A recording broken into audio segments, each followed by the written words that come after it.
Director General, Secretary Ernesto Gutierrez, members of the Executive Committee, and our esteemed media partners and colleagues in the Anti-Red Tape Authority, good afternoon.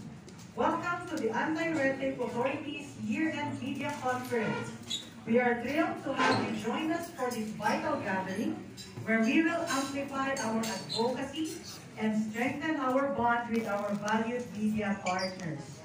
As we reach the end of another year, the Anti-Red Tape Authority reflects with pride on the substantial progress made in streamlining government procedures and fostering a more conducive business environment.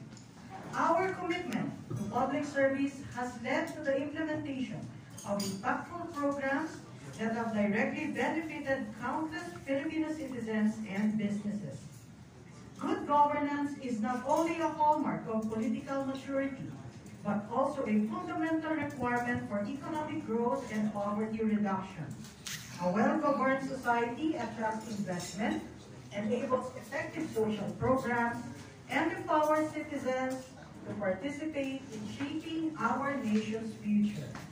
In this endeavor, our media partners play a crucial role by facilitating communications and understanding between government and our citizens as we strengthen the foundation of our democracy.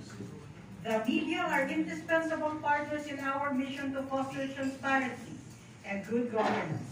Your continued support in disseminating information and amplifying our message is deeply valued. Together, we can create a Philippines where progress flourishes and opportunities abound. In today's conference, we will provide a comprehensive overview of the Anti-Red Tape Authority's accomplishments, highlight our current initiatives, and outline our strategic direction for the future. We are confident that these collective efforts will contribute to a business-friendly environment and a higher quality of life for all Filipinos. Marami pang magandang bukas ang ibubunga ng bagong Pilipinas. Mabuhay po ang ating mga mamamahayag at mabuhay ang bagong Pilipinas.